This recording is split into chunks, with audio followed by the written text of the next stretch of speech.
Ahí está, ahora sí comenzamos.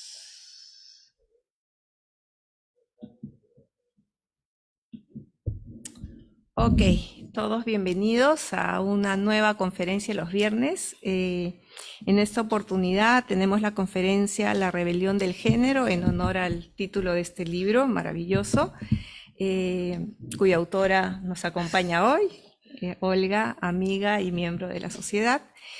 Pero esta vez Olga va a entrar por otra línea. Va a plantear reflexiones teóricas y técnicas para el psicoanálisis a partir de tratar de incorporar esta nueva apertura a otras expresiones de la sexualidad que siempre han existido, pero hoy se han legitimado un poco más. Todavía nos falta un poco de camino.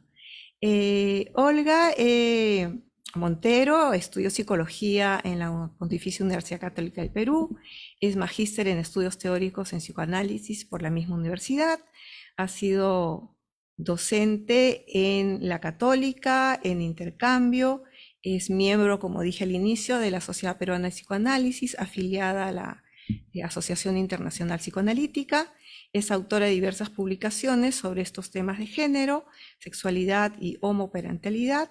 Cursa el doctorado de estudios psicoanalíticos también en la Pontificia Universidad Católica del Perú. Y en el 2022 publicó Cortejo bajo el sello editorial Planeta y La rebelión del género en Paidós. Desde la Secretaría Científica tenemos el gusto de recibirte, Olga, y como amiga más aún. La dinámica creo que ya la conoces tú y la conocen todos. Tú presentas y luego tenemos siempre un tiempo para compartir con el público presente y con el público virtual. Eh, los invito a que más que escribir en el chat, a los que están virtuales, tomen la voz, tomen la palabra, que es una manera más íntima de compartir, pero siempre están los chats abiertos para escucharlos a todos. Así que, sin más, Olga, te dejamos el uso de la palabra. Muchas gracias, Rocío. Gracias a los que están aquí y los que están allá. Siempre es bueno conversar y compartir. Yo necesito el PPT porque me permite asociar.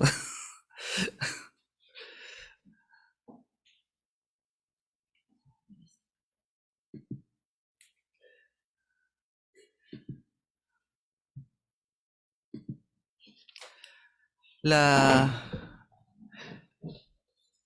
la buena noticia cuando escribí La Rebelión es que la editorial me lo pidió, lo cual abre, creo que es una buena noticia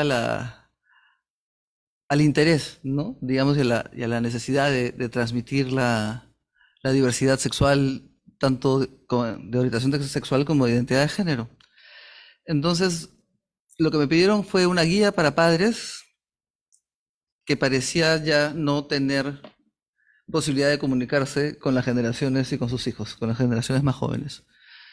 Entonces el texto es una guía para padres que pretendió ser escrita en un lenguaje claro, en un lenguaje ameno, pero digamos que con un contenido serio. Y como bien dijiste, Rocío, lo que intento acá es un poco enfatizar las preguntas, tanto teóricas como técnicas, que surgen a partir de nuestra experiencia con los chicos con sexualidades diversas o con identidades de género distintas, porque nos, nos confronta a una nueva realidad que tenemos que entender y que tenemos que tener también el interés de entender, ¿no? Hay mucho ya propuesto por el psicoanálisis. Creo que la idea Freud siempre plantea como dos líneas que es muy interesante, ¿no? Porque tiene cosas absolutamente revolucionarias teóricamente, que ahora las vamos a revisar, y tiene otras, producto de la época y del hombre que era en su cultura. Justamente la teoría de género nos afirma y nos dice que estamos absolutamente inmersos en la cultura y no podemos salir de ella. Creo que el mérito de Freud fue justamente sobrepasarla y adelantarse. Entonces es tener la capacidad de los psicoanalistas de seguir escuchando, que creo que era en realidad lo que Freud nos enseñó. Todo lo que Freud planteó fue a través de su clínica y de la escucha. Creo que lo que nos toca es seguir haciendo lo mismo. Creo que hay ciertos problemas técnicos. Un problema técnico porque ahí estamos. Ya. Entonces el énfasis va a estar puesto en la charla un poco para conversar sobre los aportes psicoanalíticos y la revisión que has hecho del psicoanálisis y todos los temas técnicos que tenemos y que no son solamente propuestas de solución para nada, ¿no? Sino la idea es intercambiar y conversar. Como te adelantaste y lo dijiste, esta diversidad ha existido siempre. Lo podemos ver desde los griegos, ¿no? El andrógino de Platón, este ser completo, que tenía 4 brazos, 4 piernas y no le faltaba nada.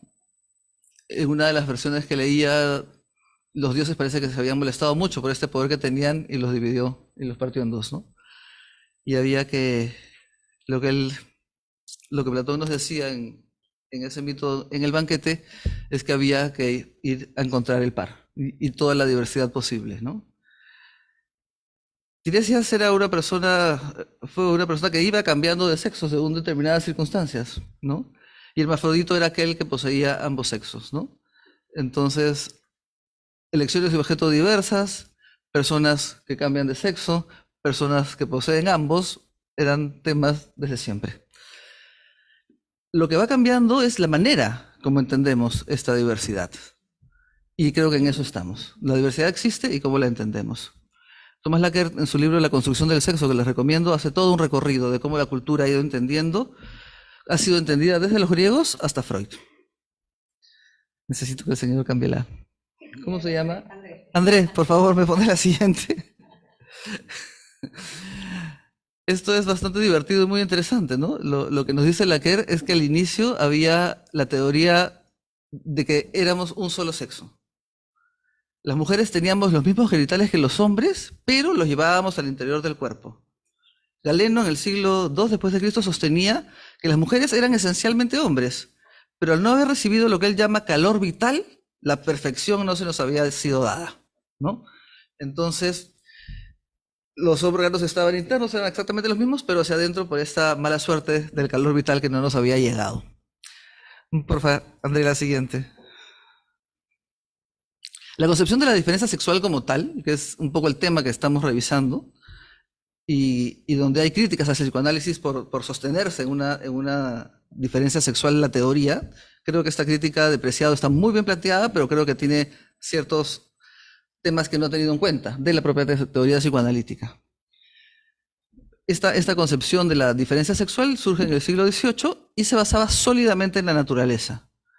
Es decir, las diferencias anatómicas establecían también diferencias en el alma. Los hombres poseían células catabólicas que consumían energía. Y las mujeres poseían células anabólicas que almacenaban energía. Esto traía como consecuencia que los hombres fueran activos, enérgicos, entusiastas, apasionados, y las mujeres más bien pasivas, conservadoras y ociosas. Necesito André, porfa.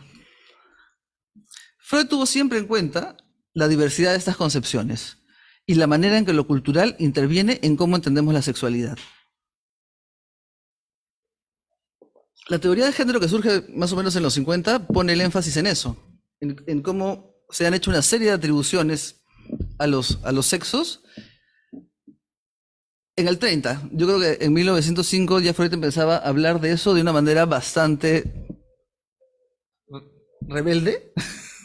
Estaba pensando cómo se conjuga rebelión.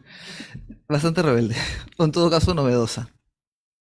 En 1905 él se opone a considerar la homosexualidad como una patología.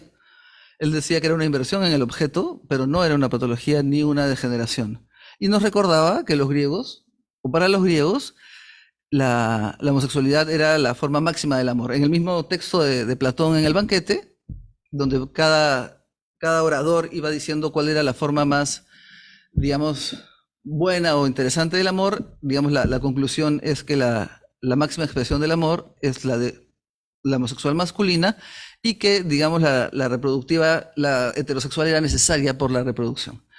Entonces Freud siempre tuvo en cuenta, digamos, cómo la cultura va afectando los discursos de la sexualidad. Siempre fue absolutamente consciente de ello.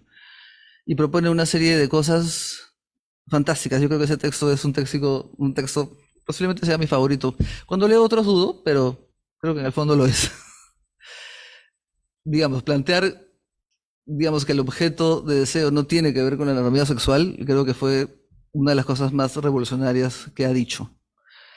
Y no considerar la homosexualidad como una patología por las razones que él da, también. En ese momento él habla de una psicosexualidad, ¿no? Ya no solamente tiene que ver con los discursos teóricos, sino también de la época, sino también tiene que ver con la propia estructura psíquica y la forma única, absoluta en que uno se constituye. Porfa, creo que necesito la otra.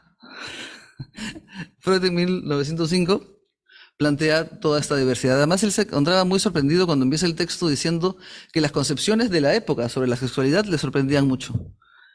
Él decía, la mayoría de las personas concibe que la sexualidad surge en la adolescencia, que tiene que ver con el cuerpo y con las hormonas, que un sexo se siente irremediablemente atraído hacia el otro y que el fin máximo de la sexualidad es la reproducción. Y él dice, todo lo que yo escucho no se parece a esto. Pero todo lo que esto decía, en esta época, aún se sigue pensando. Entonces, digamos que ha pasado más de un siglo y 20 años más. Mis matemáticas son malas, pero creo que es más o menos así, donde mucha gente también piensa exactamente lo mismo, ¿no? En el texto de 1908, La moral cultural, sexual y la nerviosidad moderna enfatiza a la sexualidad con sus formas de placer. Y ya había hecho en 1905 como lo erógeno o los temas de desarrollo también tienen que ver cómo se concibe la sexualidad y finalmente una estructuración psíquica a partir del cuerpo.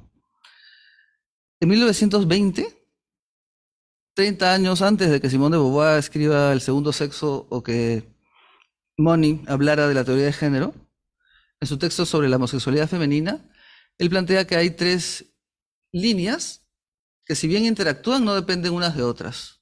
Una es el cuerpo, lo biológico, la otra es lo que él llamaba psicológico, y ahí se refiere a psicológico con lo masculino y femenino, entendiendo que lo masculino y lo femenino tiene que ver con la sociedad y con las costumbres sociales, y la orientación sexual.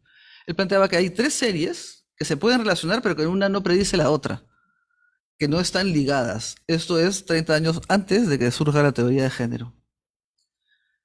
En el 23, en el Yo y el Ello nos plantea el Edipo completo, ¿no? O sea, si bien ha estado hablando del Edipo desde el lugar, evidentemente desde una pareja heteronormativa, que es lo que existía, ¿no? La posibilidad de hacer una familia, que ahora lo vamos a mirar en términos de las posibilidades reproductivas, en esa época no estaban. Evidentemente el modelo es heteronormativo, y él ahí nos dice que en realidad el niño no solamente desea al padre del sexo opuesto y se identifica con él mismo, sino que el Edipo es completo.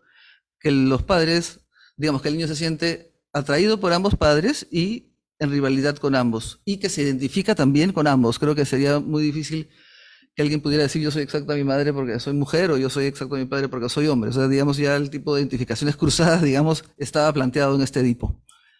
A mí lo que siempre me sorprende y comento es que yo no sé por qué este no es el Edipo más famoso, ¿no? O sea, digamos, el Edipo clásico, digamos, el originario, es el que más se conoce, y pensaríamos que siempre lo último que se dice tal vez es con el que nos quedamos. Por alguna razón tengo la impresión de que no es el más conocido, pero creo que es fundamental.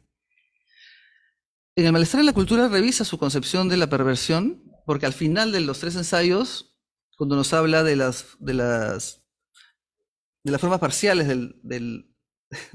la forma parcial, el erotismo parcial, plantea que sería sano que se reúna en una cópula heterosexual reproductiva, que todo lo parcial se incorpore.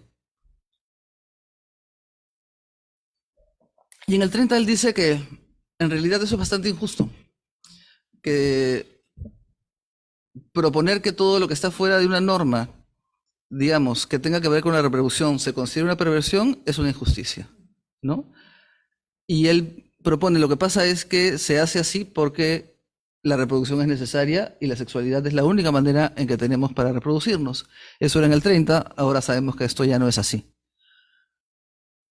En la feminidad dice cosas interesantísimas, no solamente que nos recomienda escuchar nuestra experiencia y preguntarle al arte y a los poetas, sino que revisa una serie de cosas que él ha dicho y tiene la honestidad de decirlo, ¿no? Tiene la honestidad de plantear cómo ha crecido él también en su escucha, ¿no? Y propone que haber dicho o sostenido que las mujeres son pasivas y los hombres activos es un error y que no aporta ningún tipo de conocimiento, que estuvo planteado como una analogía de la célula sexual, ¿no? La célula sexual del hombre activamente busca el óvulo y el óvulo, digamos que lo recibe de una manera pasiva, pero eso es una metáfora absolutamente, como él dice, muy restrictiva, y que los hombres están sometidos a muchísimas situaciones pasivas y que no podrían funcionar de otra manera, y que las mujeres son muy activas en muchísimos ámbitos, como por ejemplo de la maternidad, y también lo encuentra en la naturaleza, ¿no? En las arañas o en los pingüinos, en ciertas formas de especies donde también esto de activo y pasivo no se cumple. Pero también afirma que lo que pasa es que la mujer, por las costumbres sociales y la cultura, está sometida a situaciones pasivas, ¿no? Entonces, digamos, creo que en este breve recuento, el énfasis que quiero poner es como el escuchando sigue revisando, escuchando sigue modificando. Y creo que ese es un ejemplo que no podemos dejar de seguir. ¿Podemos cambiar, porfa, la crítica actual? Les recomiendo el texto de Paul Preciado. Yo soy el hombre, el monstruo que les habla, ¿no? Es un discurso de Preciado en un congreso lacaniano, ¿no? Y donde él dice: yo ante ustedes sería un psicótico, tendría envidia del pene, ¿no? Y pone en cuestión ciertas teorías del psicoanálisis, que ha planteado Freud también, ¿no? Ahora, la envidia del pene también viene siendo revisado muchísimo antes que esta crítica de Paul Preciado, que es muy valiosa y que hay que escuchar de todas maneras, pero digamos, ya está muy discutida por los psicoanalistas del post-freudianos, digamos, donde entendemos también el pene como un símbolo de poder que tiene que ver con toda la atribución de la cultura a eso. El complejo de la masculinidad, que también está ligado a lo biológico, y posiblemente ahí está la crítica más fuerte, ¿no? Digamos, si la mujer no cambia de objeto amoroso, entonces, digamos, estaría teniendo un complejo de masculinidad. Tiene que ver con todas las atribuciones que Freud plantea en su Anatomía del Destino, ¿no? Si es que lo es, o luego decían que más bien la geografía es destino, ¿no? Creo que somos una mixtura tanto de anatomía como de geografía para tener en cuenta el tema del destino. Pero no solamente estas críticas surgen desde ahora abiertamente o mucho más claramente con la diversidad. Yo creo que el psicoanálisis también viene trabajando esto desde la propia disciplina y eso creo que es muy valioso. ¿Podemos cambiarla, por favor? Lo que estaba diciendo. Las respuestas también vienen desde los propios psicoanalistas y también desde otras disciplinas. Voy a dar simplemente un par de ejemplos. ¿Podemos cambiarla, por favor? Un libro que me parece absolutamente recomendable y que tenemos que ponerle atención es el texto de Leticia Glosser, que se llama exactamente La diferencia sexual en debate. Es un libro de 2015. La crítica de Preciado fue hecho, me parece que en el 2019. Este texto es antes. Lo que ella propone es que se trata de ir más allá de una aceptación incondicional de supuestos básicos considerados inmutables y avanzar hacia una necesaria deconstrucción de los mismos. Nuestra perspectiva implica un acercamiento a la clínica y a las realidades contemporáneas a través de una escucha que se abra a interrogantes. Ella revisa muchísimo las consideraciones sobre el Edipo, sobre el tema de lo binario, y nos propone que, digamos, ya no alcanza el modelo binario, que necesitamos de filosofía o de teorías más complejas para entenderlo, y ella trabaja mucho la teoría de Morán, que es un filósofo. Creo que es un libro escrito con mucha amabilidad y creo que indispensable.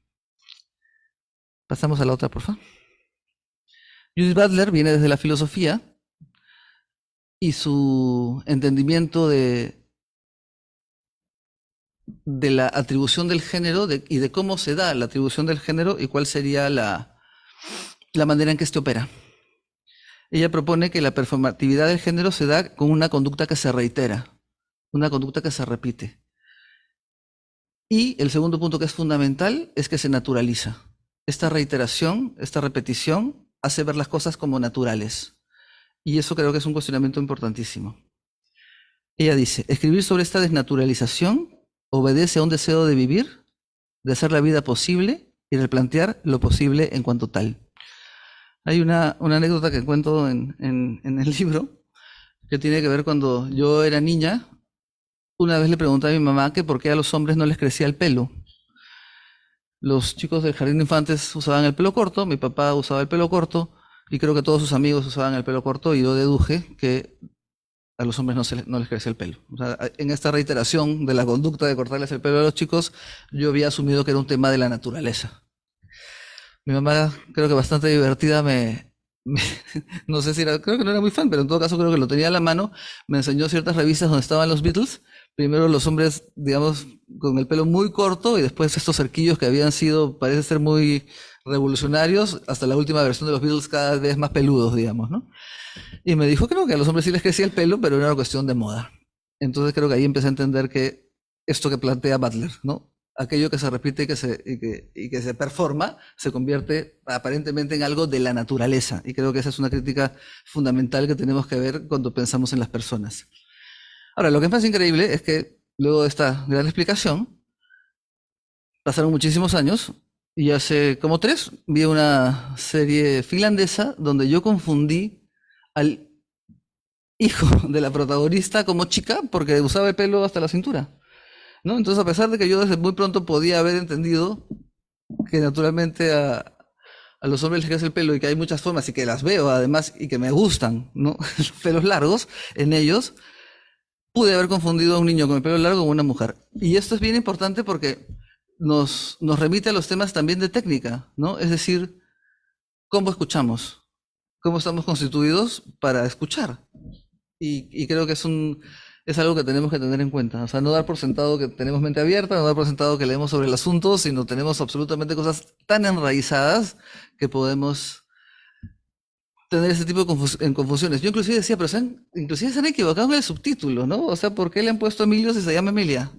O sea, teniendo datos, no los podía leer, ¿no? Entonces, eso me parece fundamental. Teniendo los datos que tenemos, a veces no podemos leerlo o aplicarlo autónomamente. Y creo que parte del trabajo, digamos, de la contratransferencia interferida, si es que la tenemos, tiene mucho que ver con trabajemos en la conciencia de cómo todavía miramos las cosas. Porfa, pasamos a otro. Creo que hay un tema fundamental en el tema de las atribuciones de género. Tiene que ver con este tipo de pensamiento binario que plantea las cosas como opuestas y excluyentes. Si uno es de una categoría, es imposible que pertenezca a la otra. Creo que es bastante fácil entender que entre una categoría y la otra hay montones de matices. Pareciera obvio, pero no funcionamos así. Tengo padres que en el consultorio que preguntan preocupados, asustados, interesados, en todos los tonos, ¿no? Y en todas las formas, digamos, así como todas las personas somos únicas o todos los pacientes son únicos, creo que los padres también vienen de una manera absolutamente única. Uno me dijo, bueno, Olga, las cosas son claras, ¿no? No hay, es hombre o mujer, no hay más, ¿no? Ahí hay un salto, inclusive de la anatomía, porque existen personas intersexuales. La vez pasada puse un post en el Instagram acerca de esto y generó una rebelión absoluta. O sea, digamos, como era posible, porque claro, digamos, las cosas de género, las atribuciones, ya las entendemos, pero plantear que el cuerpo ya es diverso, creo que ocasionó una reacción que a mí me sorprendió muchísimo. ¿No? Porque la intersexualidad ya no solamente se trata de observar los genitales o las diferencias entre los genitales, sino de tener en cuenta los cromosomas, las hormonas, que plantean una revisión de la anatomía y de una diversidad mucho más grande de lo que pensábamos que existía en el XX o el XY. En el binomio, digamos, en el binario hombre-mujer, tenemos personas intersexuales y como le dije yo en su momento al papá de mi paciente, también existen personas trans, hombres trans, mujeres trans y personas trans que no son binarias. En el binomio, digamos, en el binario homo-hetero, también hay posiciones intermedias, ¿no? Hay personas bisexuales que se sienten atraídas hacia ambos sexos o género y personas pansexuales que además,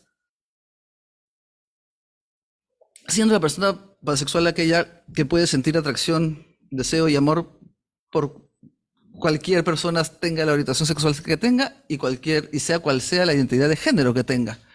Entonces ya no solamente está implicado el sexo de la persona, sino también la identidad de género. O sea, creo que el concepto de orientación sexual se amplía, ¿no? Ya no solamente está referido al sexo de la persona que me gusta o que me atrae, sino también a su identidad de género.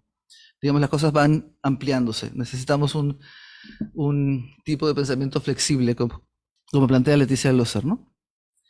Y en lo masculino femenino, ¿no? Digamos que veíamos cómo en la antigüedad estaban tan clasificados, ¿no? Las características de los hombres y de las mujeres. Creo que esas características que nos pueden haber hecho sonreír al inicio de la conversación, también la tenemos ahora, ¿no? Hay atribuciones a un género que el otro no puede tener. Y un ejemplo bastante claro es las jugueterías, ¿no? O sea, digamos lo que le damos a jugar a los niños, ¿no?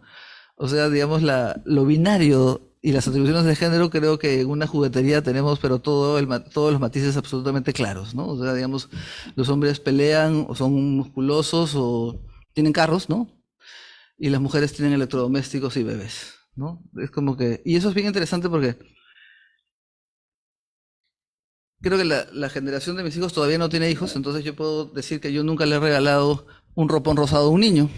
Yo espero empezar a performar distinto y lograr hacerlo, y es como un reto. Tampoco le he regalado carros a las niñas, ¿no? La mitad de la humanidad maneja, ¿no? Hombres y mujeres manejan. Yo no manejo, pero eso es otro ejemplo, digamos. Pero veo en las calles que los hombres y las mujeres manejan. Sí, son cosas muy simples, pero que tenemos absolutamente incorporadas, ¿no? Unos amigos nuestros fueron de luna de miel a Brasil, y él era un fanático de la guaraná y pidió en la mesa una guaraná. Ella, siguiendo el ejemplo del marido, probando cosas de la zona, pidió una caipiriña. Y el mozo viene sin absolutamente ninguna duda, ¿no? Y le pone la guaraná a la chica y la caipiriña al chico. Esta pareja performa distinto, digamos, ¿no? Creo que son ejemplos, pongo ejemplos muy básicos porque son los que ejercemos, ¿no? O sea, tal vez los más gruesos o aquellos que impliquen una falta de respeto no los hacemos, pero creo que tenemos incorporado toda esta cultura que tenemos que reconocer. Pasamos a otra, porfa. Otro tema importante dentro de la teoría psicoanalítica es la evolución que tenemos del concepto de perversión, ¿no? Freud al inicio había planteado que toda la sexualidad parcial tenía que devenir en una relación sexual heterosexual, que vemos que después revisa en el 30, pero digamos, ya no, en la actualidad, desde el propio psicoanálisis, la perversión ya no está entendida en la práctica sexual. O sea, ¿qué hace uno? Si es perverso o no, o si es parcial o no, si llega a una relación sexual heterosexual o no, sino que el énfasis está dado en el tipo de vínculo que se establece con el otro. Stoller decía que la perversión era la forma erótica del odio, donde el énfasis estaba en la pulsión sexual del evento. Y McDougall propone que sea cual sea la práctica sexual que alguien tenga, si no tiene una compulsión que lleve a un sufrimiento o haga daño a un otro, los psicoanalistas no tendríamos que opinar. Y el énfasis ya no está dado en la práctica sexual, sino en el vínculo. Cualquier actividad, sea la que sea, si no es consentida, es perversa. Y creo que ese énfasis manejamos los psicoanalistas desde hace mucho tiempo. O sea, digamos, ya no tiene que ver con una práctica, sea hetero o homo o la que fuera. Tiene que ver cómo uno trata al otro, si es como un semejante o si es como un objeto de uso. Y creo que hay una evolución absoluta en ese sentido de la despatologización de la diversidad sexual. ¿Cambiamos, por favor? ¿André? André. El 26 de abril del 2022, la Asociación Psicoanalítica Internacional hizo pública su posición de respeto hacia todas las identidades sexuales y de género, rechazando cualquier intervención coercitiva que intente modificar la orientación sexual, la identidad de género o la expresión de género de cualquier persona. La técnica psicoanalítica no tiene ese propósito. Su objetivo es la reflexión y el descubrimiento del sentido personal de cada uno. Esto fue aprobado por el Board de la API el 26 de abril del 2022. La OMS lo hizo antes. Creo que estos son cosas muy importantes. ¿Lo cambiamos, por favor? He traído dos polémicas actuales. Posiblemente sean muchos más, pero un poco para poner el énfasis de lo que estamos revisando, tal vez con mayor interés o con mayor desconocimiento. Un tema es lo trans y también las nuevas familias. ¿Cómo se entiende lo trans? Una persona trans es aquella cuya identidad de género no corresponde al sexo asignado en el nacimiento.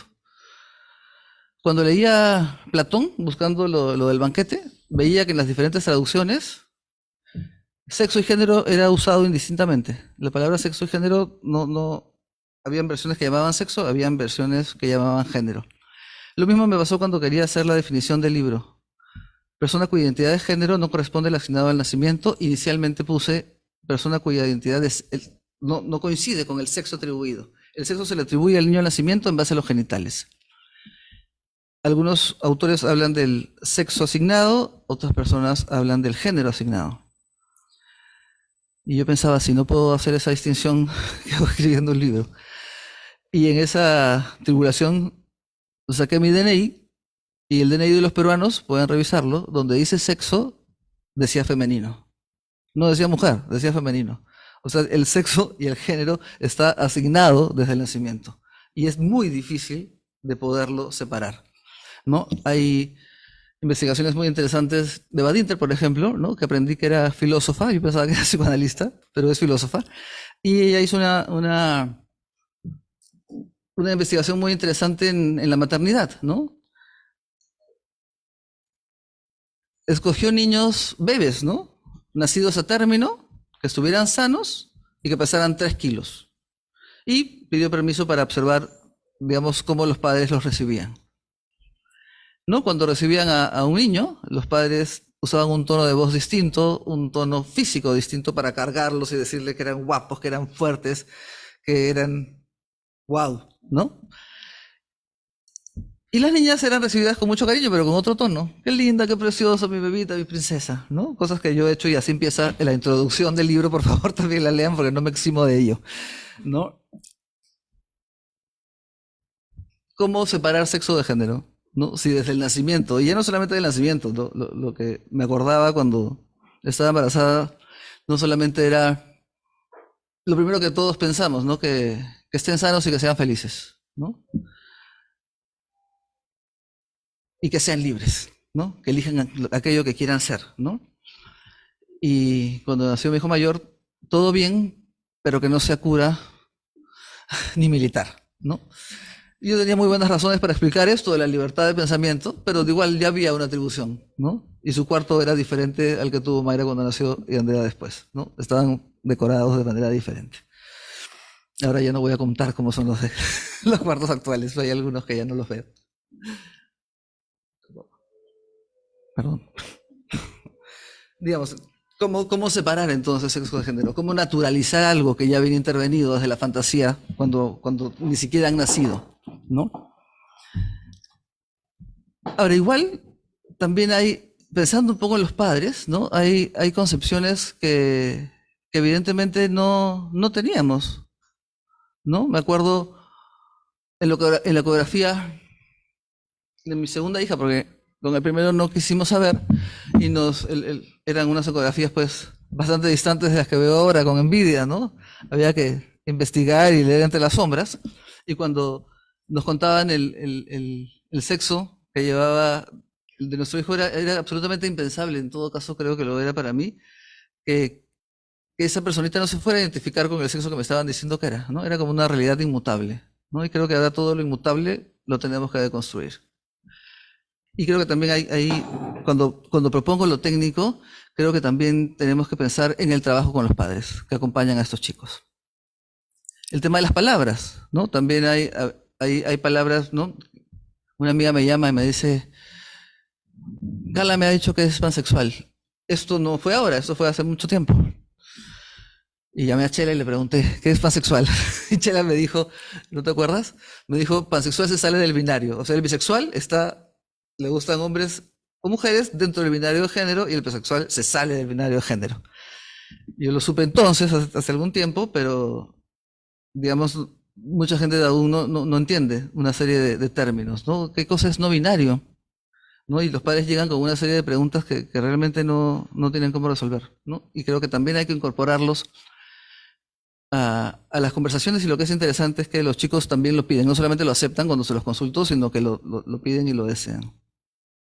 Y gracias. El tema de los términos también es importante, ¿no? ¿Por qué, por ejemplo, hablamos de trans y no de transexual?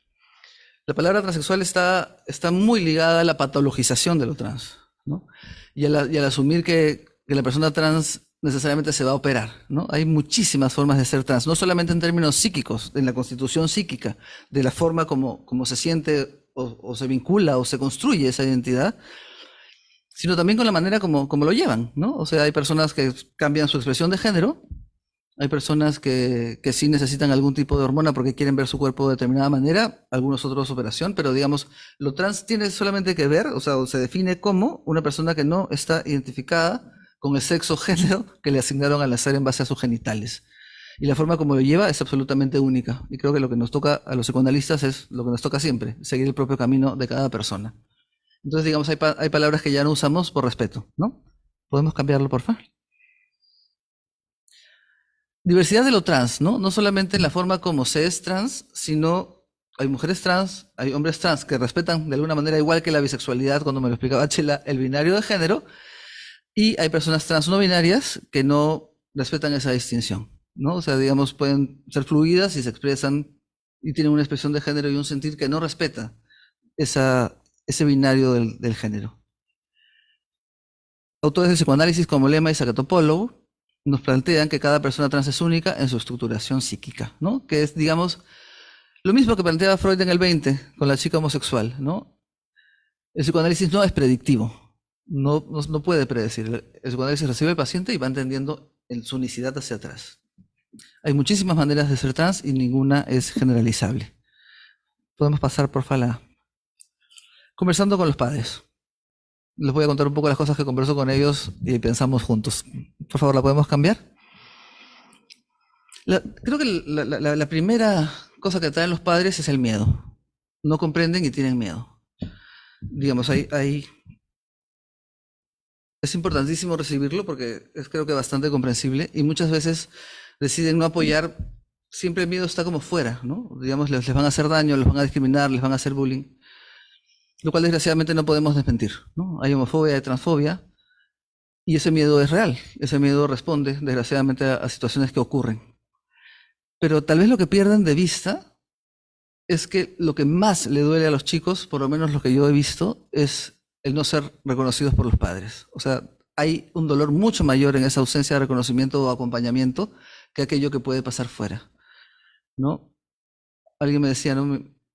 Mis papás están asustados porque me van a tratar mal, a mí mis amigos no me tratan mal, en mi escuela de arte nadie me trata mal, me llaman como yo me llamo, no cuestionan y usan mis pronombres y yo no tengo ningún problema afuera, tengo un problema en casa, porque ellos no me quieren como soy.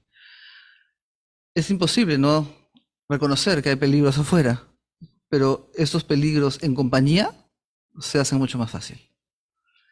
Los padres preguntan, pero es por la adolescencia seguro, ¿no? O sea, la adolescencia es un lugar de cambios, es un lugar de...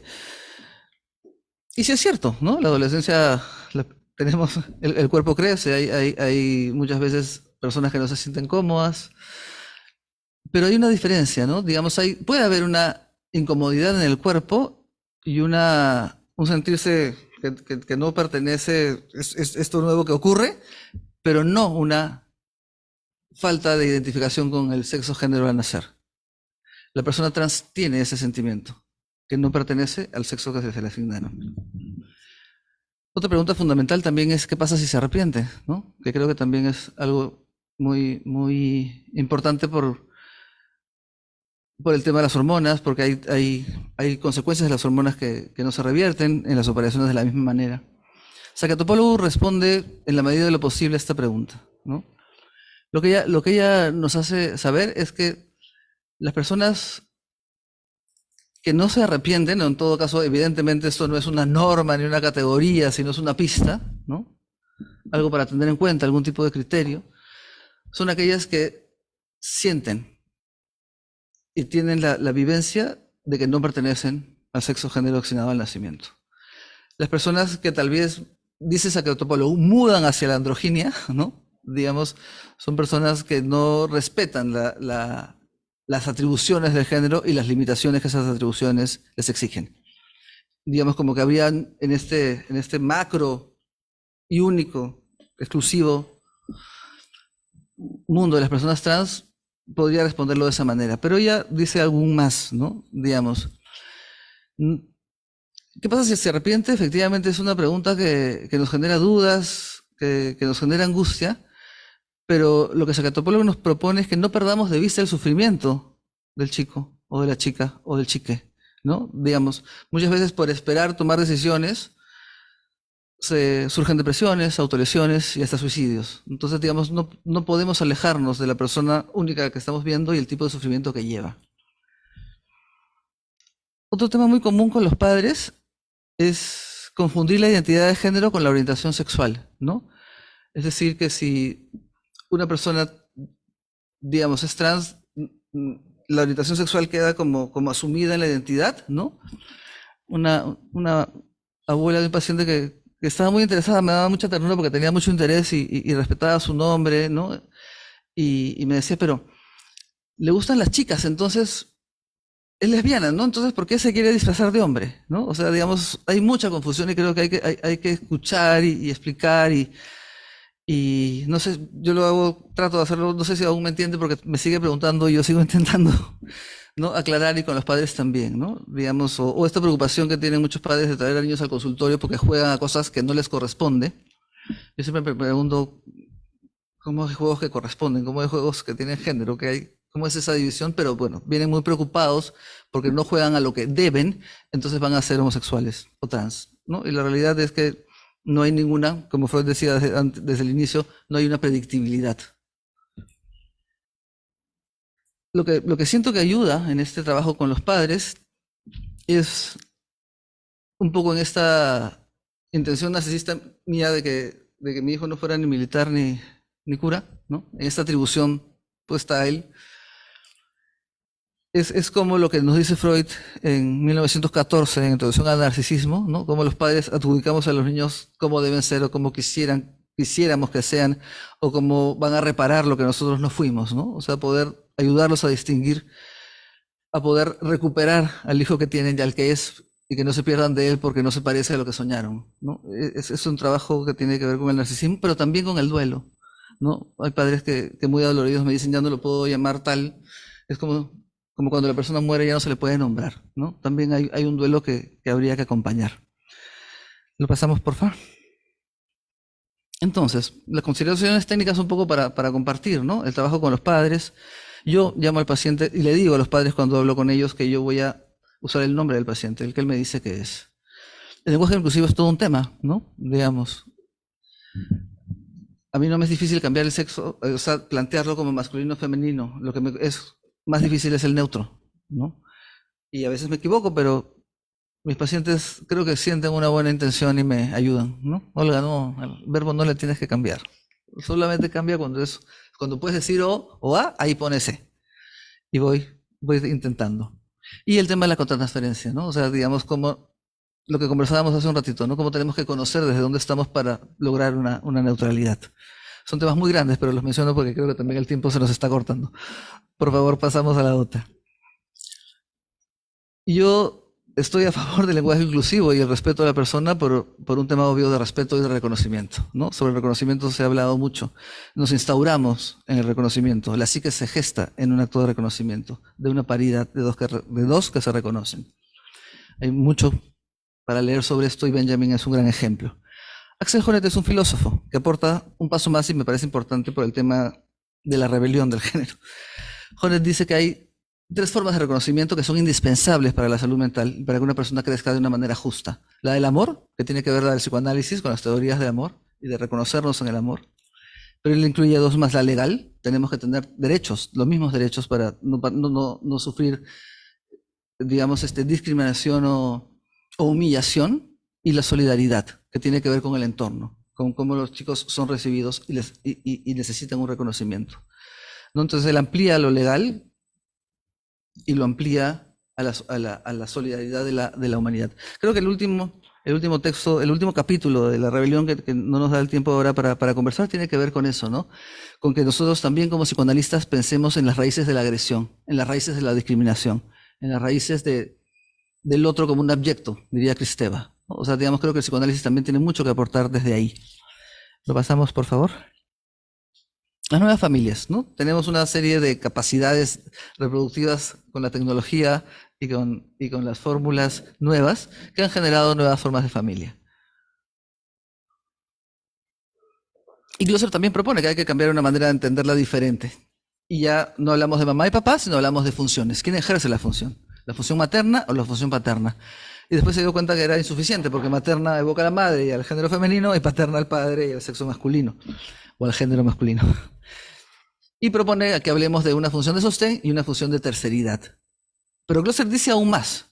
Dice que finalmente esta función de terceridad, es decir, de separar al niño de la simbiosis materna, podría ser ejercida por la propia madre. O sea, asumir que todas las madres somos absolutamente simbióticas y que no vamos a soltar al bebé a una vida propia es un error.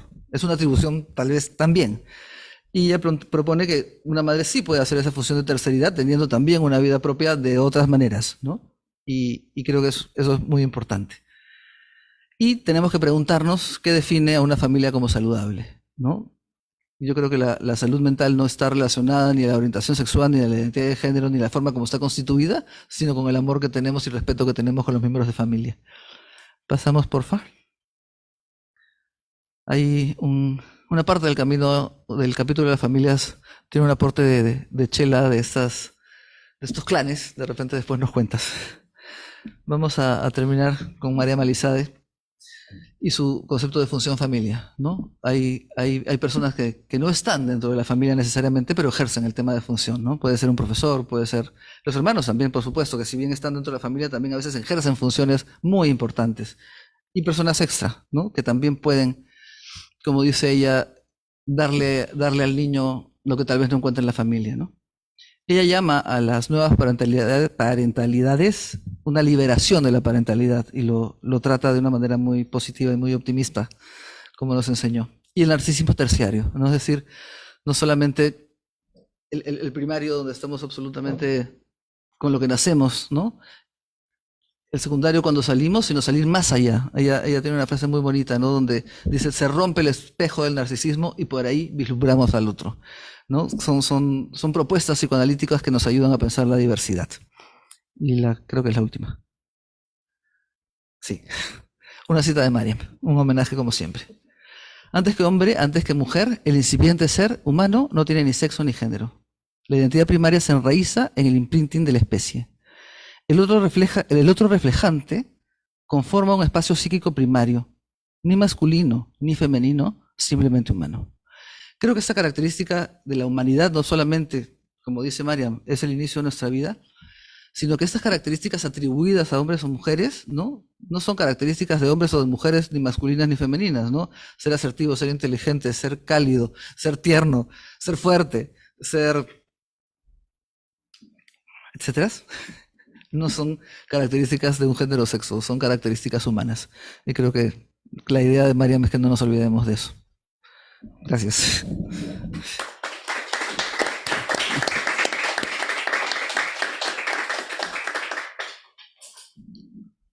Muy bien, muchas gracias. Tenemos un buen tiempo para intervenciones, preguntas. Andrés, si nos puedes poner la pantalla como para que nos veamos en galería todos los que estamos virtualmente, cosa que podemos acompañarnos mejor. Quienes quieren tomar la palabra por el medio virtual, levantan la mano y aquí tenemos un micro para quienes quieran intervenir de manera presencial.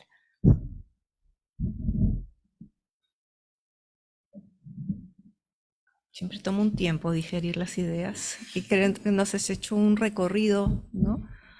Bastante completo como para acercarnos a la problemática y además con una gran calidez hacia los padres, ¿no? Creo que es muy importante también eso.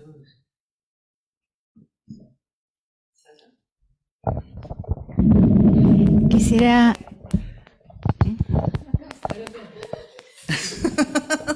Me dieron... Está lista siempre.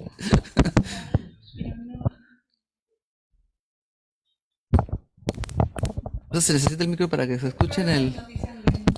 No se escucha, pero al micro, pero... Sí, en Zoom se escucha. Perfecto.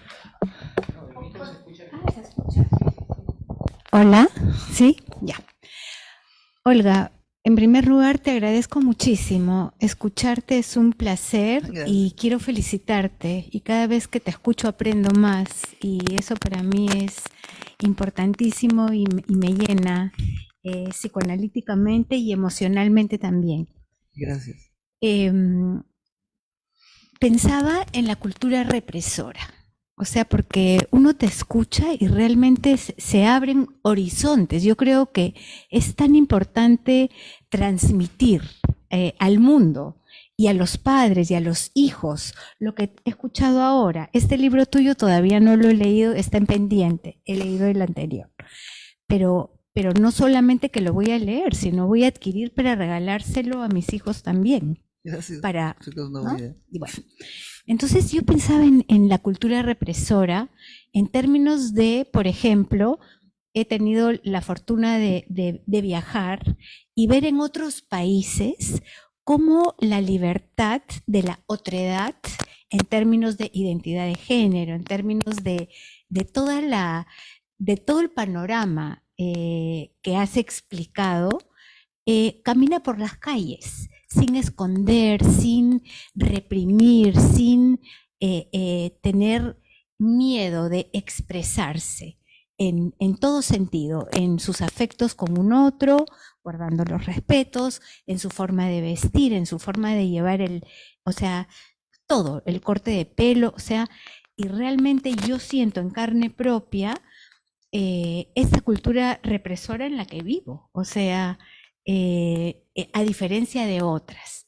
Entonces, por un lado pensaba en eso, me gustó lo que hablaste del amor y también en ese sentido me preguntaba cuánto el amor puede levantar represiones, y hay una cita de Freud en que en la medida que se levantan las represiones se instaura la perversión.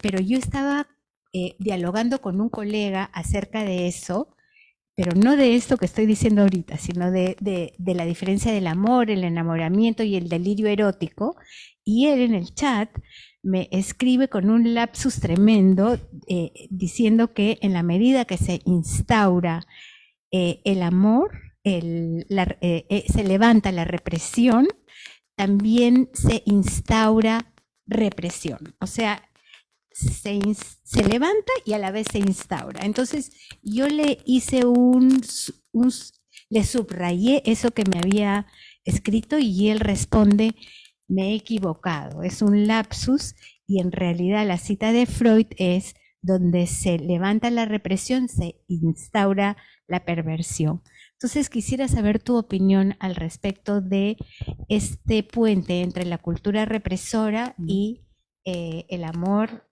el enamoramiento, el idilio erótico con respecto a la represión y la perversión. Yo creo que creo que hay varias cosas. Digamos, esa concepción de perversión tiene que ver con 1905, ¿no es cierto?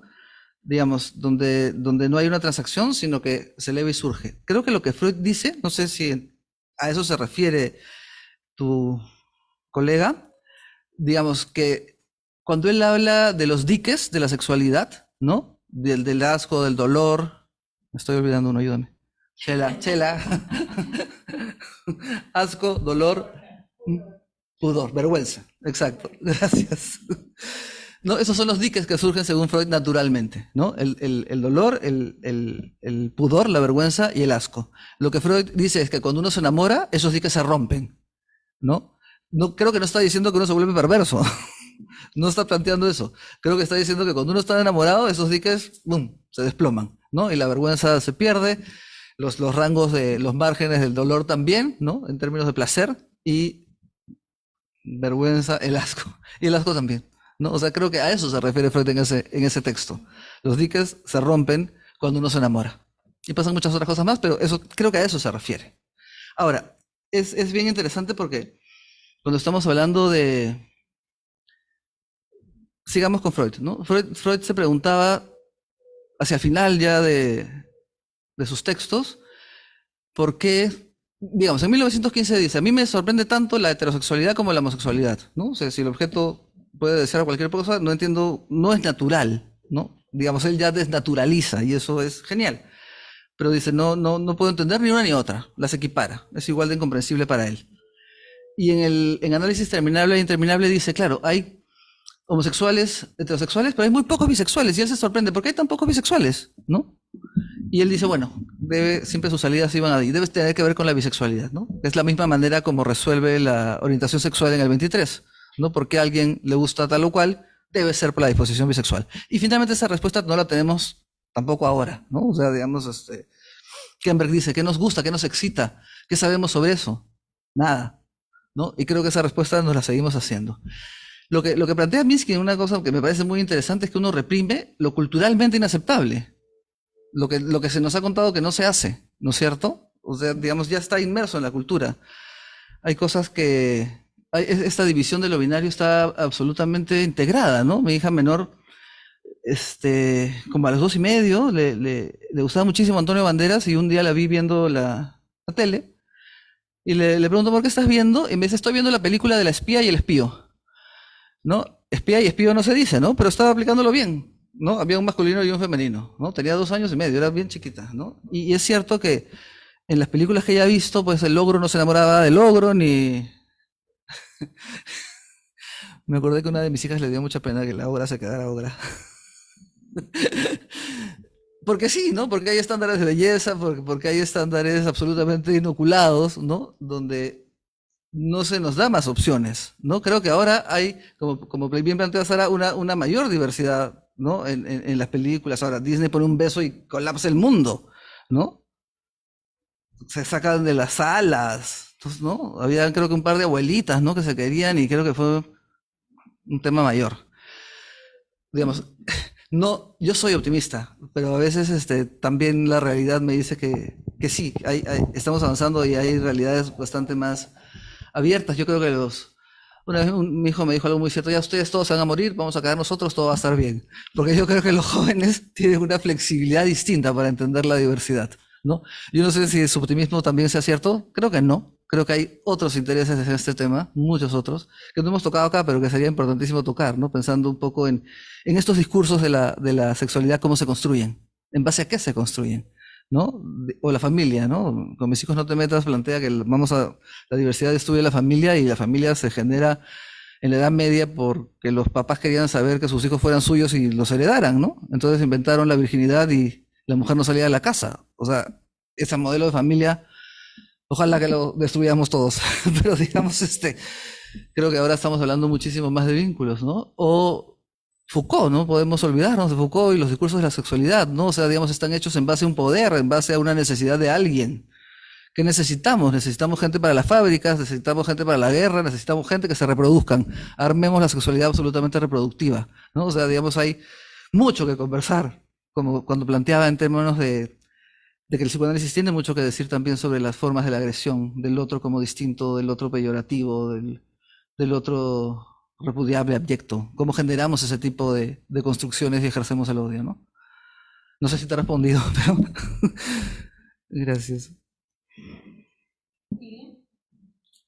Si pueden decir su nombre cuando toman la palabra, porque cuando la cámara no los enfoca. Vivian Schwartzman, de la Sociedad perdón, de Psicoanálisis. De nuestra sociedad. Y voy a hacer una pregunta, la voy a hacer en general, y yo tengo algunas ideas, pero como es para el público y es una pregunta que le escucho recurrentemente en consulta, en la gente, quería conversarla en voz alta para ver, conversarla entre todos, que es, hace muchos años, digamos,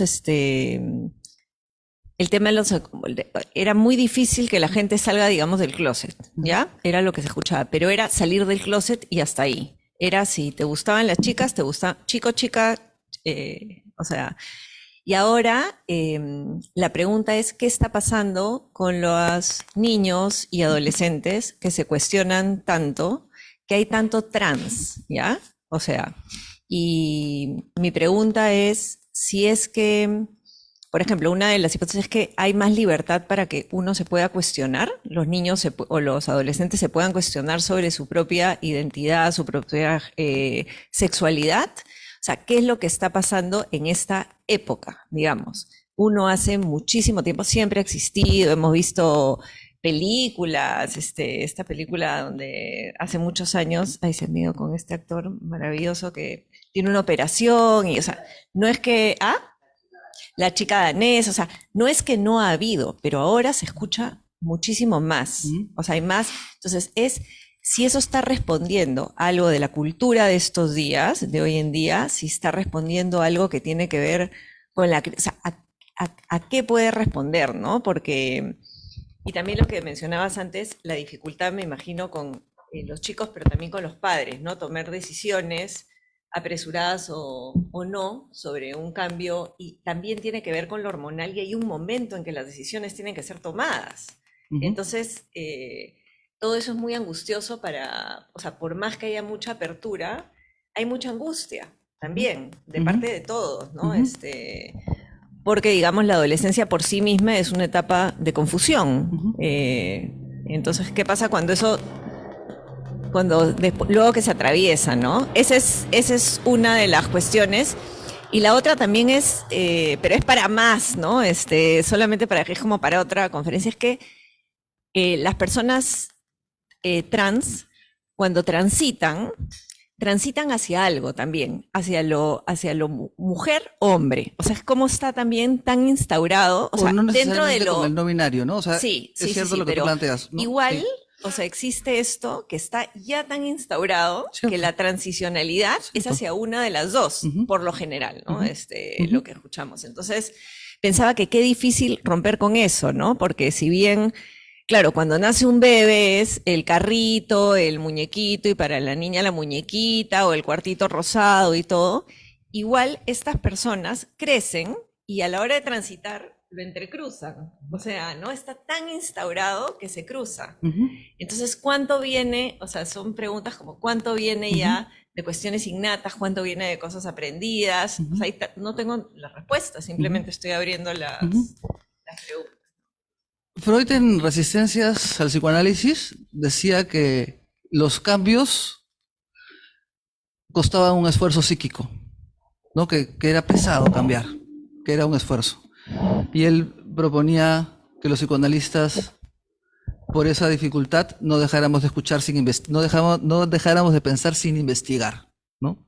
La cita es más bonita de lo que te he dicho, te la puedo pasar, pero esa es la idea, ¿no? O sea, el cambio genera un gasto psíquico. Y nos proponía, no podemos quedarnos en ello, sino pasar ese malestar, pasar esa dificultad, y no dejemos de escuchar, ¿no? La pregunta tuya, no tengo la respuesta, evidentemente.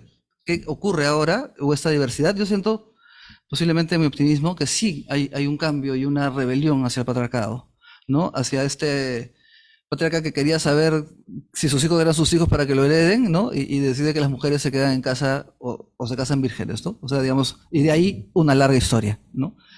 Yo sí creo que las atribuciones de género son en su mayoría una atribución del patriarcado, ¿no?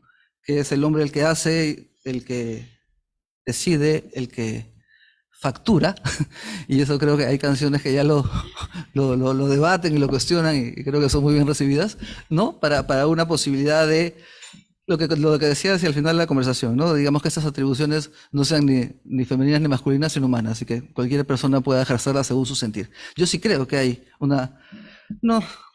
quisiera decir ruptura, pero creo que no. Creo que hay una rajadura en el patriarcado, que evidentemente responde con una virulencia opresora también. Eso es parte del asunto. Si es solamente eso, no sé, pero creo que puede ser un factor, ¿no? Y el tema de las decisiones, absolutamente, creo que angustian por factores reales. O sea, digamos, hay consecuencias en el uso de las hormonas y evidentemente en las operaciones que no son reversibles, ¿no? Pero lo que propone Sacatopolo, como mencionaba, es veamos en cada caso particular qué se necesita, cuál es el tipo de sufrimiento que se está atravesando o no. Y lo del binario, sí, efectivamente, ¿no? Antes los bisexuales responden al binario, que fue la respuesta que me dio Chela, ¿no? La orientación sexual bisexual responde al binario. Me gustan un chico le gusta un chico, o a una chica le gusta una chica, ¿no? O a una persona le gustan chicos y chicas. Ahora lo pansexual ya rompe un poco ese binario y ya ingresan las identidades de género, ¿no? Entonces, digamos, si uno hace una transición, cambia la orientación sexual, tal vez, en términos de, ¿no? Digamos, mi paciente, como decía la abuela, ¿no? Si es lesbiana, ¿por qué tiene que disfrazarse de hombre? Bueno, es un chico trans que le gusta una chica, es heterosexual. O sea, muta. ¿No? Para la abuela es lesbiana, él es heterosexual. Entonces, digamos, toda esta revolución y esta forma de pensamiento a ver cómo es. ¿Cómo era? ¿No? Eso me pasa a mí cuando me dicen el tío del fulano que es su suegro, yo no entiendo. Entonces digo otra vez, ¿me explicas otra vez? Porque no entiendo. Y así también pasa con este tipo de diversidades, ¿no? O sea, cómo se ubican, uno se tiene que tomar un tiempo. Entonces, digamos, eso no nos es fácil. Y claro, yo creo que lo que propone Butler en la rebelión del género es deshacer el género, es decir, no, que tiene que ver con lo no binario, ¿no? Del trans no binario, del trans que no respeta la atribución del género, ¿no? Y eso es una asociación, no sé si te ayuda, pero es una asociación que posiblemente venga al caso. Lo que sentía, lo que siento mucho, ¿no? En conferencias con colegas o conversando, es un poco que la reacción es: ¿por qué nos van a obligar? ¿No? O sea, ¿por qué me van a imponer el lenguaje inclusivo? ¿Por qué tengo que aceptar esto? ¿No? O sea, digamos, lo sienten como una violencia, ¿no? Que creo que tiene que ver con esta dificultad de poder mirar un poco más allá de uno mismo. Pero se siente como una imposición. Yo creo que es un acto de reconocimiento, ¿no? No una imposición. ¿Y por qué se va a negar la diferencia sexual? ¿Cómo se va a obturar eso psicótico, no? Creo que no estamos hablando de eso. O sea, la diferencia sexual existe, es la interpretación de esa diferencia lo que estamos intentando conversar, pero genera una enorme dificultad. Por eso es que empiezo con las nuestras, ¿no? Creo que sí les he contado a varios de mis amigos acá presentes que alguna vez un paciente que tiene una expresión que es cisgénero y tiene una expresión de género diversa me estaba contando que tenía un novio, un compañero, ¿no? Y que estaba feliz, ¿no? Y que el compañero tocaba batería y se movía por la ciudad en skate y sabía cortar el pelo. Y yo en algún momento me doy cuenta que estoy tratando de pensar, y este compañero cortan el pelo los hombres o las mujeres, se mueven por skate, por las calles de Lima, no estaba en Lima, pero mejor, los hombres o las mujeres, ¿quién toca batería, los chicos o las chicas? O sea, y dejé de escuchar. O sea, estaba tratando de ubicar mi categoría para poder entender desde mi incapacidad, ¿no? De escucharlo y lo que me estaba diciendo. La escucha espero que no haya sido mucho, fue un ratito, me di cuenta. Pero él ya me estaba contando que estaba muy feliz, etcétera. Yo me había perdido porque necesitaba mi categoría. Y las categorías son necesarias, ¿no? O sea, las categorías nos organizan. El tema es el límite de la categoría o perder de vista que son categorías y no realidades absolutas, ¿no? Digamos, esto me lo enseñó Marcos Herrera, ¿no? Las categorías son categorías. Entonces, digamos, si pensamos en una cartera, que es algo donde metemos cosas, si tiene un asa, pueden ser de matrimonio, pueden ser más grandes, de repente no tienen un asa, sino dos, de repente es mochila, la mochila es cartera. Hay esencia en la categoría, y me mandé a hacer un trabajo y a pelear Wittgenstein que habla de los parecidos de familia, ¿no? Entonces tal vez las categorías no son esencias, pero son necesarias, o sea, se ordenan los mamíferos, los vertebrados, los invertebrados, o sea, todo lo ordenamos. Klein diría, a lo bueno, teníamos que organizarnos, y nos organizamos en un pensamiento binario, pero tenemos que tener la flexibilidad de entender todos los matices de uno y de otro, y de entender que son categorías, no verdades, ¿no? Giddens habla también mucho de eso. O sea, no confundamos tradición con naturaleza, ¿no? Y creo que eso.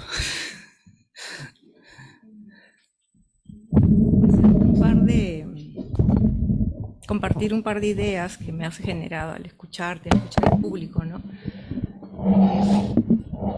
Bueno, yo he trabajado mucho tiempo y sigo trabajando con gente de culturas amazónicas, quechuas, aymaras. Entonces, cuando escucho estas organizaciones que tienen que ver más con la tradición occidental, judeocristiana, no puedo evitar pensar en el reto que tenemos, ¿no?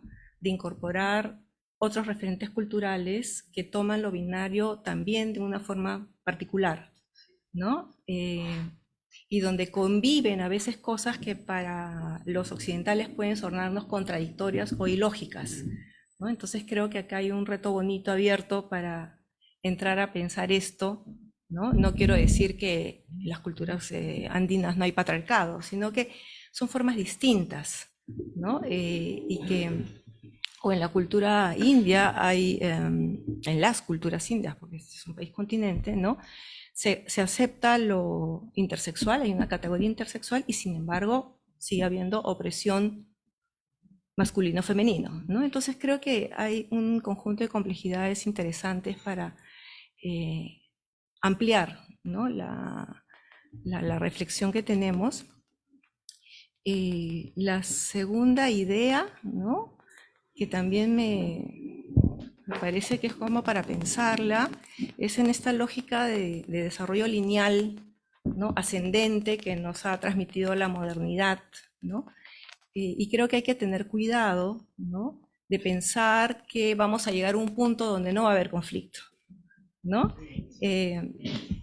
Porque probablemente el lapsus que traía el colega de Sara tiene un cierto sentido. Donde se levanta una represión, va a aparecer otra, ¿no? Porque ese es el conflicto, o sea, la ausencia del cumplimiento total del deseo, ¿no? Por lo tanto, probablemente las siguientes generaciones no tengan los conflictos que tuvimos los heterosexuales con nuestra sexualidad y qué sé yo, y tengan otro tipo de conflictos interesantes a futuro, ¿no? Donde no hay una jerarquía mayor o menor, sino cualitativa, ¿no? Una cosa que me parece muy valiosa de la que tú presentaste ahora en tu exposición es, hay formas de entender la diversidad distintas que están establecidas por la época y que es importante tomarlas así, como categorías que no dan esencias, ¿no? Y pensaba, sin embargo, la diferencia, ¿no? No es la diversidad, la diferencia es hacerse cargo de ese otro que no es igual a mí y que sigue siendo humano. Entonces, la diferencia nos habla al conflicto del reconocimiento de ese otro sujeto, ¿no? Con lo cual, esta pista que das para los padres, ¿no? Que no es que uno no tenga deseos hacia su hijo, como tú lo decías de forma tan cálida, ¿no? Un hijo, un nuevo ser humano, ese pedacito que Winnicott decía, ese saquito de carne y huesos, ¿no? Pasa a ser humano por el deseo de los padres sobre él, que depositan, ¿no? Una serie de expectativas que, claro, son violentas en esta violencia fundamental, primaria, de la que habla Piero Lañé, ¿no? Quizás el problema no es que yo quiera que mi hija sea tal cosa, o mi hijo, o mi hija, o como sea, ¿no? A lo mejor yo quiero que sea un hijo y soy tan violenta como quien quiere que sea hija, ¿no? Sino el que en un momento tengo que asumir que esos son mis deseos y hacerme cargo ¿no? de mis duelos y dar un espacio para los deseos de ese otro que es mi hijo, ¿no? O mi hija o mi hija.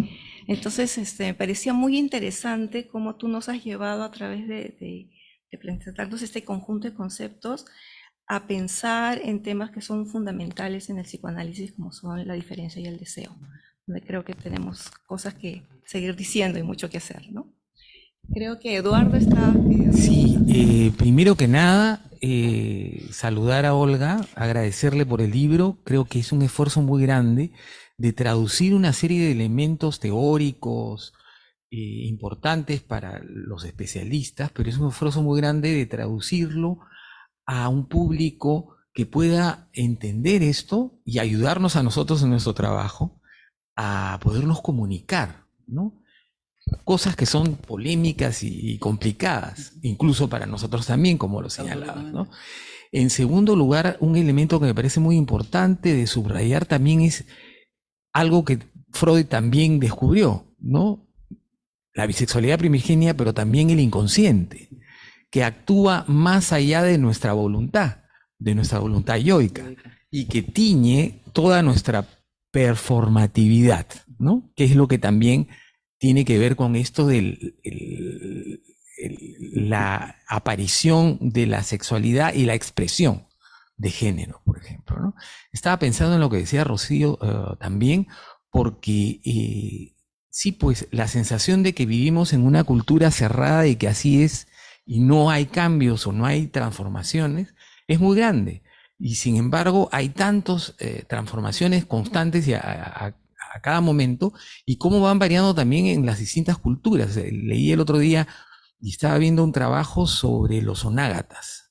Los onágatas son personajes del teatro kabuki en Japón que son heredados familiarmente, pero son personajes femeninos que tienen que ser actuados por hombres, ¿no? Y que son prácticamente seres como adorados en el teatro, ¿no? Son de una exquisitez increíble, ¿no? Pero que tienen una performatividad y un rol fundamental en esa sociedad, ¿no? Entonces eso es bien interesante porque nos da otra forma de ver lo que estamos viendo a diario, ¿no? Igual lo pensaba en los huacos mochicas, donde hay, ¿no? Si vamos al Museo del Arco, que poca gente a veces quiere entrar a esa sala, donde hay los huacos eróticos. No, yo hubiera pensado lo contrario. ¿No? Bueno, ¿no? Pero donde hay los huacos eróticos hay también una diversidad tremenda de expresiones en la cerámica que pueden ser muy interesantes de estudiar, ¿no? Donde hay todo tipo de performatividades también, ¿no? Que bueno, no me quiero explayar, pero que vayan a verlos, porque es muy interesante, ¿no? Ese tipo de cosas. Y pensaba también en la religión afrocubana, ¿no? Donde hay lo que se llama el sincretismo. Y hay dioses que son, digamos, mezclas muy interesantes. Por ejemplo, Changó es el dios de la guerra, es un guerrero por excelencia, pero para ganar esta religión tiene una serie de lo que se llaman pataquíes, que son historias. Así como la Biblia, ellos tienen también sus historias. Entonces hay una muy interesante que es Changó, para ganar la guerra, se disfraza de mujer. Entonces en el sincretismo cristiano afrocubano, Changó es Santa Bárbara. Entonces le cantan Santa Bárbara bendita, ¿no? Que viva Changó, ¿no? Entonces son esas cosas que uno va asociando también al escuchar y al leer tu libro. Por eso muchas gracias. Es bien importante el tema de cómo existe la diversidad, ¿no? De cómo tendríamos, ¿no?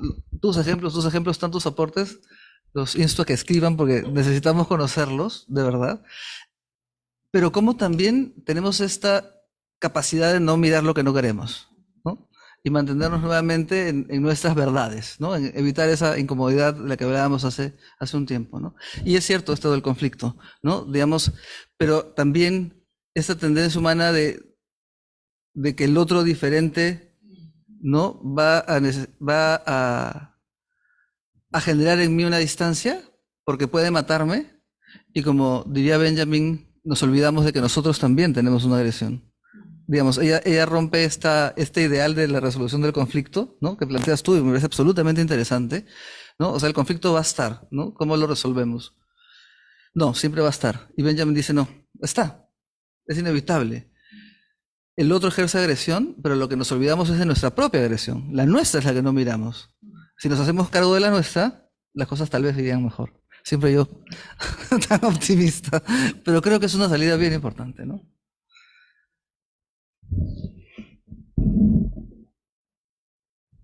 Yo siempre estoy volteando para este lado porque estoy atenta a la participación del público, por si acaso no es un ticket. Estar atenta a la participación del público virtual. Me gusta mucho el formato que tenemos porque permite un tiempo suficiente como para que nuestros invitados puedan sentir que no tienen que correr con sus ideas, aunque claro, siempre el tiempo falta, ¿no? Y el tema es tan complejo, pero también nos da este espacio de dialogar tranquilamente con el público, ¿no? No, sí, es muy lindo. Social. Y quien necesita más tiempo, estoy dejando un ejemplar de la rebelión a Vivian para nuestra biblioteca.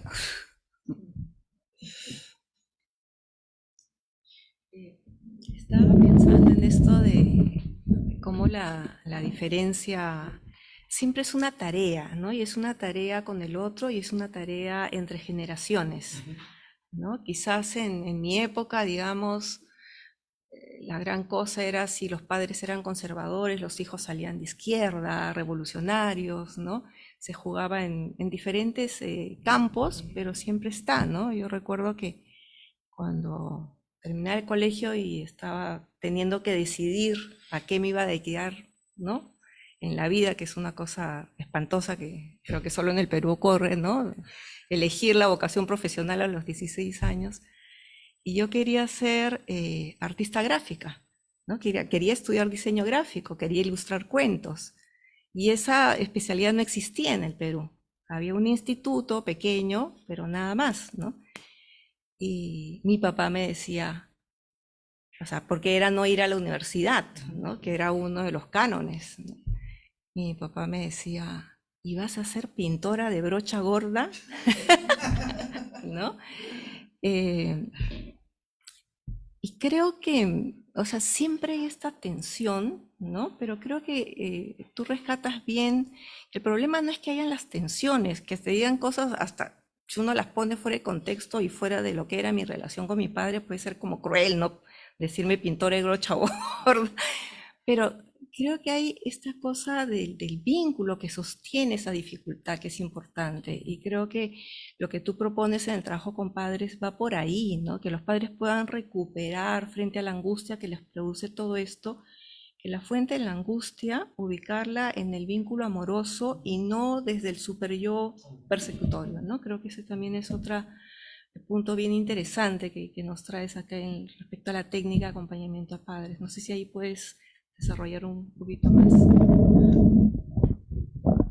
Creo que mencionaron el amor como, no creo que ya lo mencionamos, porque en estas conversaciones donde lo que conversábamos, ¿no? Donde se diferencia el propio deseo de quien es el hijo y se libera en ese ser consciente, ¿no?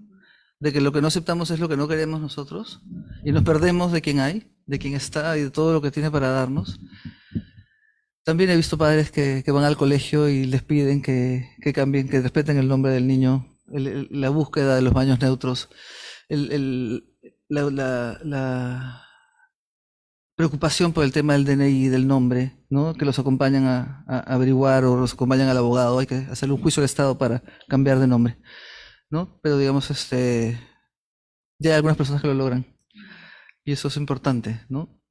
Pero los padres involucrados en esos procesos, buscar profesionales, ¿no? Digamos, endocrinólogos serios que conozcan,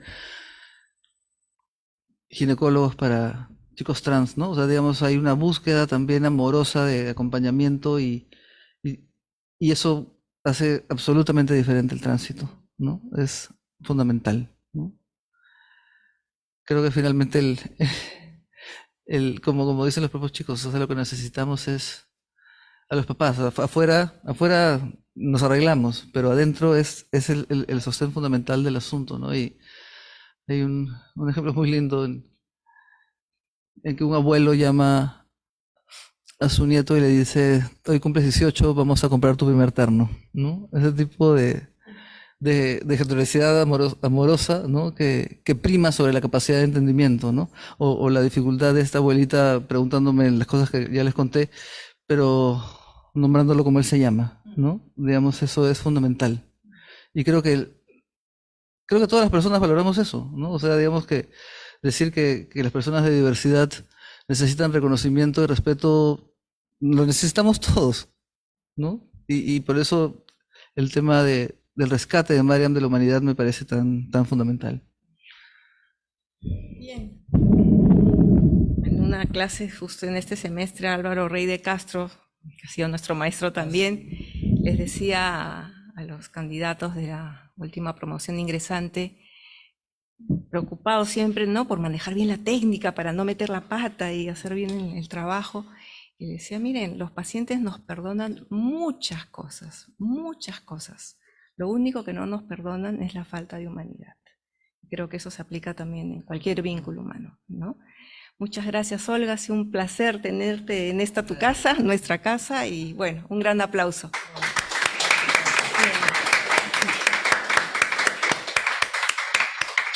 Ok, hasta la próxima con todos.